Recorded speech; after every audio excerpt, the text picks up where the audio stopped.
Zetics, mental wealth. I'm gonna get right into it today. The question I got for my listeners, those that's watching, why are you still shocked? You saw it again, but why are you still shocked? What am I talking about? Why every time we see a white person that is on TV, on social media, and they say or do something that's racist, and we act so shocked about it? We be like, I can't believe it. I'm so. Why are you so shocked? Every time that we see, and it mainly goes for when it's a known white person, or when it's like sports and entertainment, something like that. When it's sports player, coach, or somebody that's spec, talking about it while the game is going on, or you have like an actor, actress, social media influencer, someone in the music business, some politician, when they make a racial slur, when they say something that's racist, or when they do something that's racist, black people act so shocked, and it be like the people that's their peers, that's in the same space, or even just the fans of what it is, or the people that watch it or listen to it, they just be so shocked.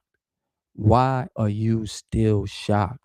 It's 2026 and you still shocked when you see or hear a white person say something or do something that's considered to be clearly racist. I'm not talking about the blurred lines of racism. I'm talking about when it's clearly racist. And then you also expect an apology. Um, I'm looking for an apology. Why nobody ain't apologized, or you want them to be canceled. Take them off their platform. They shouldn't be up on that platform because they racist and they saying things that's racist, or they doing things that's racist. Why are your expectations so high? Why are your expectations for white people so high and expectations for yourself so low? And this is not a pro black or anti white conversation. This is just basically the reality of what is. And it's coming from a space of culture and power. It's coming from a place of, we have to realize more than ever that we have to redefine, we have to redo, rewrite, renew, a lot of re. And what I'm saying, a lot of re, is we've been going through the same things with the same exact system, with the same exact people, and we are expecting different results. So I would say that on a level of culture, or on a level of people wise, like as a group of people, we are definitely insane. And so that is probably one of the reasons why we are having so many mental health issues.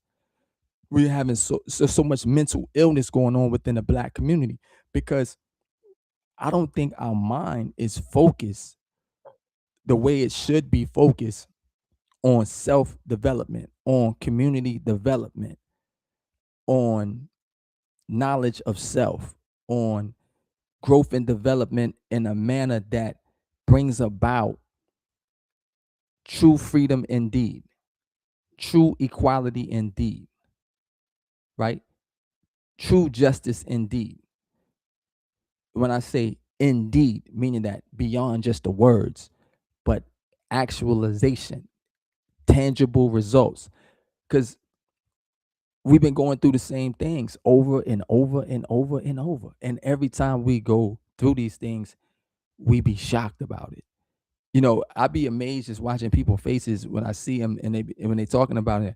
I just can't believe it. I'm just so, how could someone just say something like that? Or how could someone do this? They supposed to be the president. They supposed to be a stand-up person. They're supposed to be a respectable citizen of integrity. They're supposed to be this great actor. They're supposed to be this great um artist. They're supposed to be this great sports player. They're supposed to be all these things, right?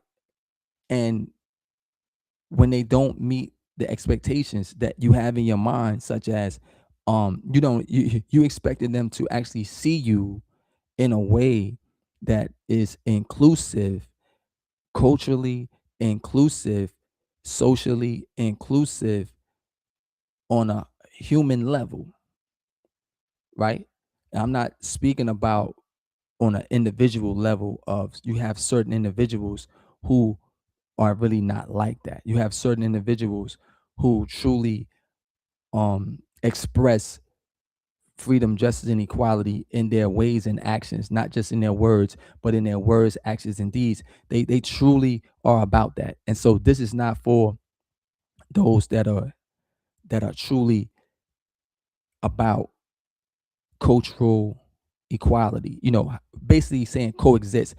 They don't really bring about that racism in how they live their life.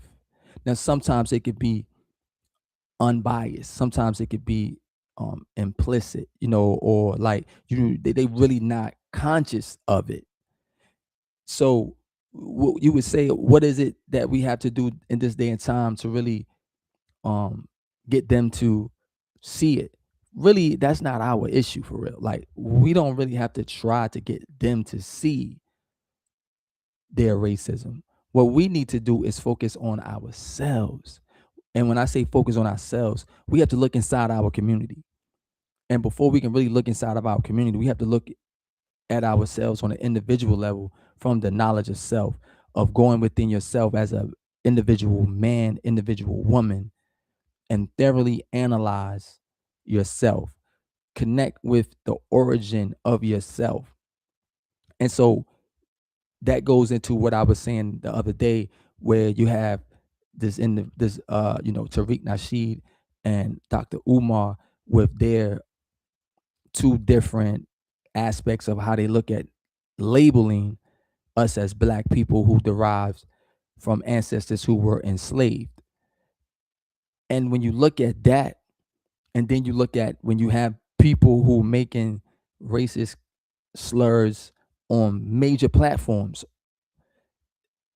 that's just what's being shown in the public eye. You're not seeing what's taking place on the private side. So you can only imagine what's on the private side, because a lot of time people put the game face on. They put the mask on for the public to keep up the image.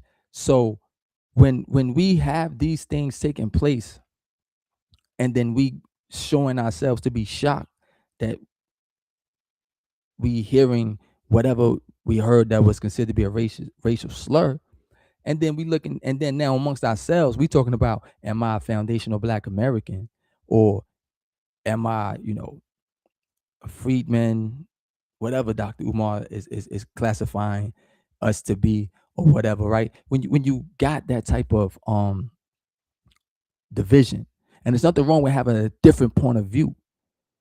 Yet what we have to do is understand that we can still coexist as black people with differences. We can still have our differences as individuals, as collective groups, as organizations, as even different nations within a nation. We can still have those differences and coexist and work together for one common cause. That should be the primary goal. The primary goal is layered knowledge of self standpoint, right? What is your origin in this world? Dealing with your connection to the essence of life, blackness, or going back into what you say the continent that's being labeled as Africa. And we talking about now, you're going back thousands and thousands and thousands, and if not millions and millions of years of an origin. Okay, that's just so far away, right? And a lot of things got lost over time, and some things got lost in translation. So what do we in moving forward in a cohesive way when it's certain things from our past that has been lost?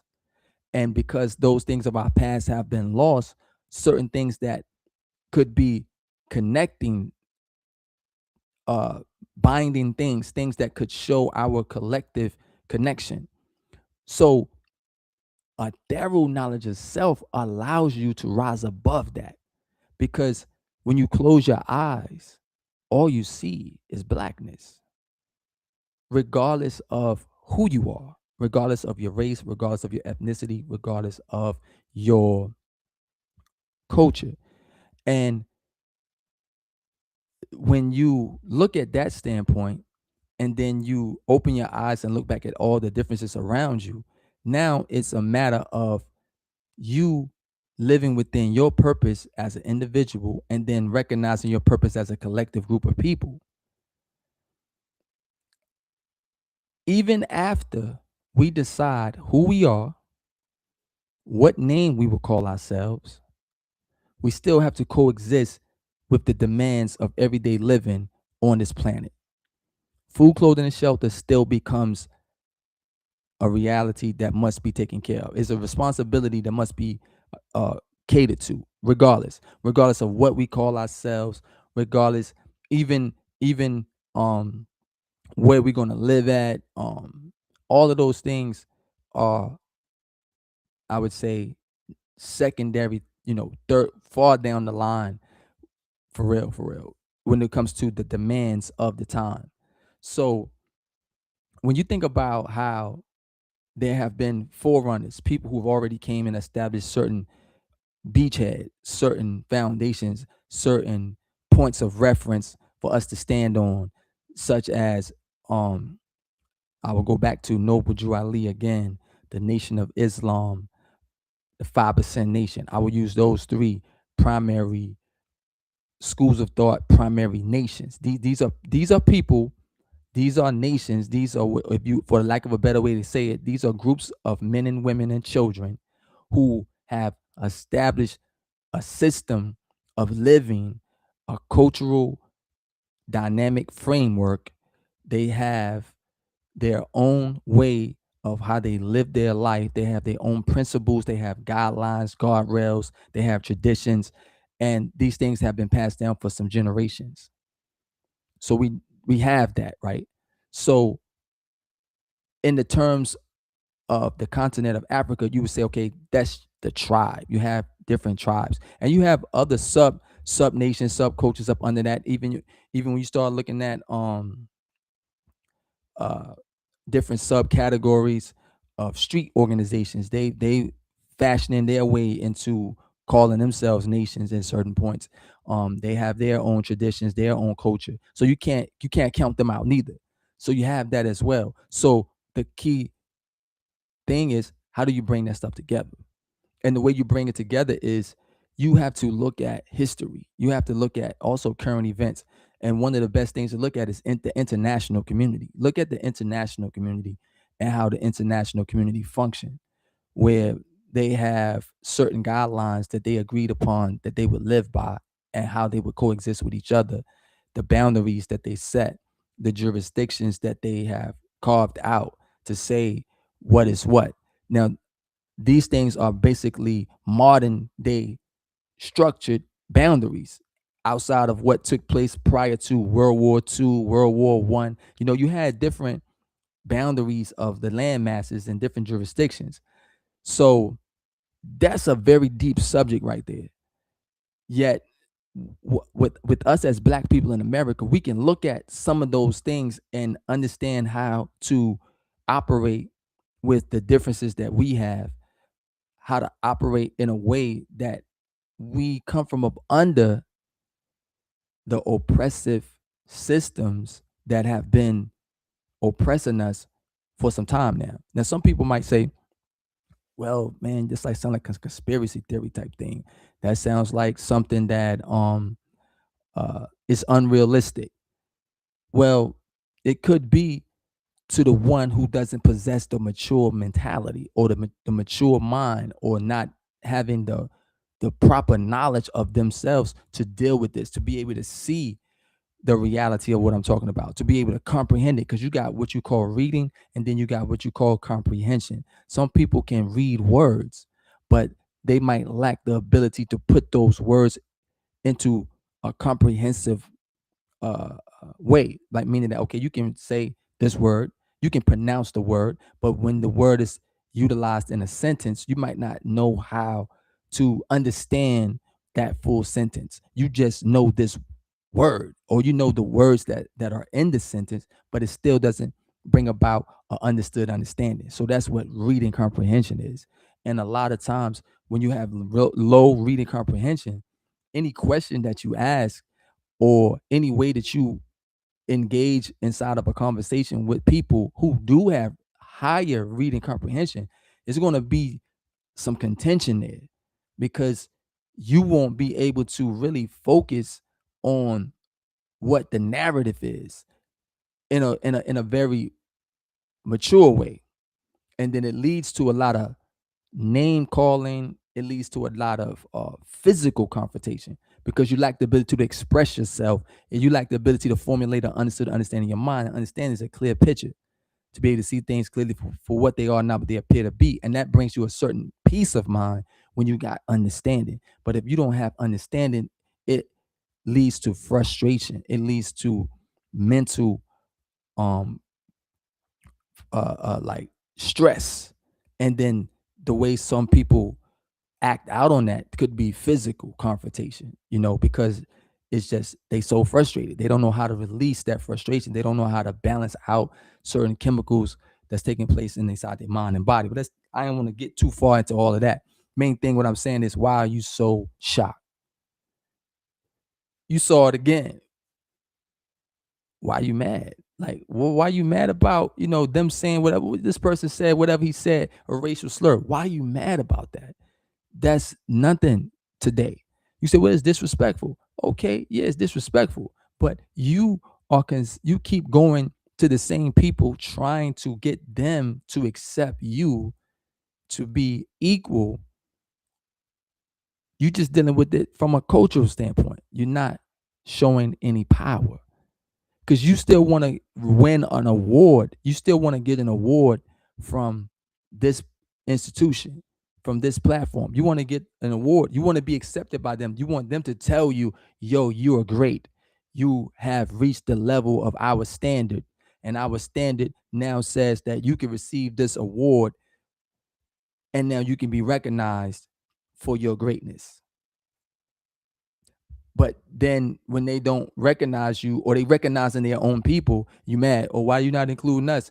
Oh, the Grammys are racist, or these platforms are racist because they not accepting us. They don't, want to give us our just due. That has always been the case. And we've been fighting the wrong fight. The fight that we've been fighting is, we've been fighting to be included in things on their from their standpoint, meaning that they setting the standard. The standard is based off whatever the standard is that they're setting, and we are trying to meet their standard. And again, this is nothing to do with being pro black or anti white. We just dealing with the facts of what is. We're looking at the outcomes, and I'm addressing this from a mental health standpoint, because collectively we have a mental health issue as black people here in America. And that mental health issue is, you continue to expect something from a group of people collectively, from a system, same system, that has been oppressing us ever since we have been here under the system. It's been the same way the whole entire time. It's been the same exact way. We can say there have been certain changes and modifications, but it's just been adapting. It's just the system adapts to every move that we make towards securing freedom, securing justice and equality. It adapts to that because the system itself is structured a certain way to predict certain outcomes. So it's like how I said before, the road itself dictates the traffic. You can't blame the traffic. You're blaming the traffic for the direction that it's going in when the traffic can only go in the direction that the road allows it to.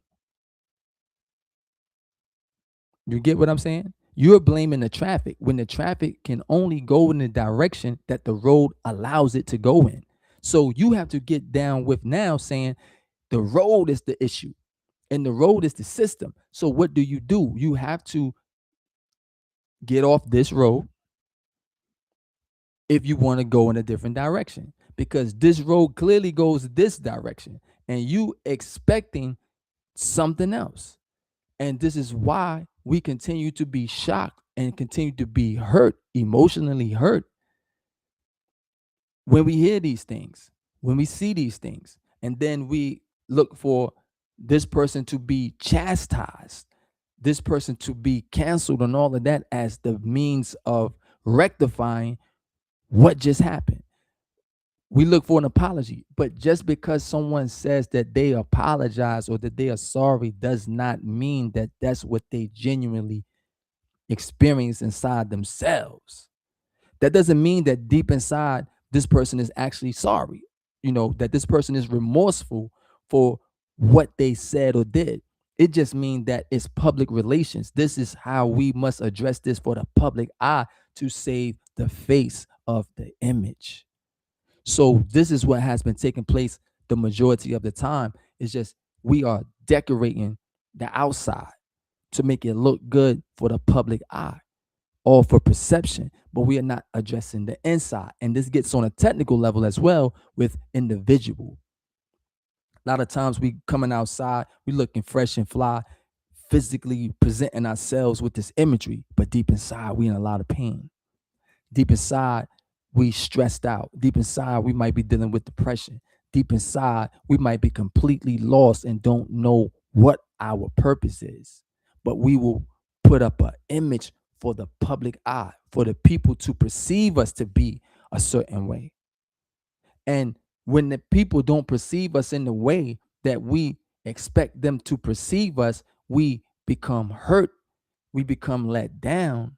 But we were already hurt and let down before that.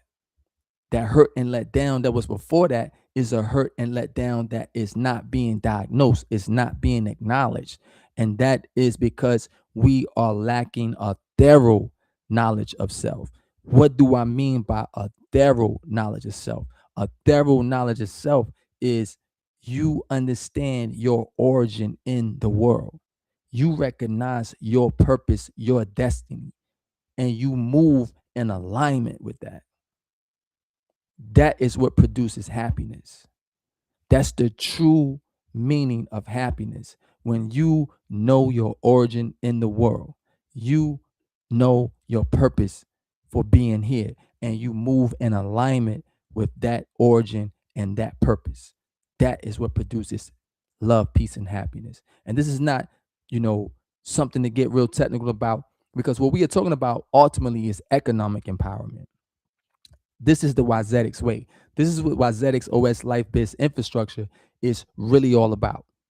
This is why I framed this concept, trademarked it, got it registered, produced systems out of it so that the outcomes could be predictable and that we could have an alternative way of going about achieving the goals that all other people have achieved in this world. And it's time for us to ultimately achieve these goals for ourselves on a collective basis. So you might say, well, Wise, you're coming from a standpoint where you don't have a major platform for everybody to be hearing you. You don't have an audience for everybody to be hearing you. I don't need that. See, I come to deal with the leadership. I'm not really coming for the layman, even though the things that I say can be received by the layman, because I strive to break it down so that a baby could comprehend it and understand. Yet it's ultimately designed for those that are in leadership, people who hold leadership position, thought leadership, leadership in the aspect of those that are CEOs, those that are directors of organizations and agencies, you know, college professors, deans of colleges, governors, mayors, city council, county commissioners. This is what YZX OS life-based infrastructure is for. And it's also in a way to work with those that's at the bottom to bridge the gap, to be the link between the ones at the top and the ones at the bottom. This is what YZX OS life-based infrastructure is about. This is why you see me doing everything that I'm doing, and it's coming from a genuine place and space, and it's not to be dividing us, but it's being able to call out certain things, have, you know, conversations that could be contention. It could be conversations that you got to have these conversations. You got to have certain dialogue must take place on a mature level. And yeah, it could get heated. It could get aggressive. Yet we got to understand and keep in mind. Okay, look, we are going about this to work through this. Certain things we got to go through to work through this. And I'm talking about the leadership. Once the leadership gets in the right place, everything else will fall in line. It's about the leadership. See, it's about addressing those that have claimed or hijacked leadership, or default leaders place themselves there in positions, and then they become gatekeepers. And so it's also understanding that we have to be real. If I'm gonna say this right here, and I'm gonna get off with this right here. Let's say hypothetically, right, the infrastructure collapsed of the entire country. If the entire United States infrastructure collapsed, where would we exist as Black Americans? If the United States government fell, if it dropped, where would we exist as Black Americans? What do we have that we could move off of as a nation within a nation? What would we do? These are questions you have to look at from a realistic standpoint, because if you already see how you get treated within the system while the system is up, imagine what would take place if the system falls. How would you get treated? Because it's certain laws in place that we fought to have in place that gives us certain protection. You hear what I'm saying? It's certain laws in place that we fought to get in place that gives us certain protection. If that goes away, how will we be protected? What type of methods from an international standpoint? This is for my leaders out there. This is for the Black leadership. These are things you have to think about. Me, I'm not some grand, me, I stand where I stand on my cultural tenets within the 5% nation. This is where I stand. I stay within that. And I consistently teach on the ground with the young mentorship, emphasizing manhood training for young Black boys, young men, and getting them to understand how to navigate through this world and be able to provide for their self, their family, and be an asset to the community. And when you be an asset to all of that, you ultimately are being an asset to the entire planet, which includes being an asset to the United States of America, right? That's something that's hard for certain people to comprehend, that comes from a Black cultural standpoint of Black liberation, Black freedom, justice, and equality. How do we coexist with the United States of America?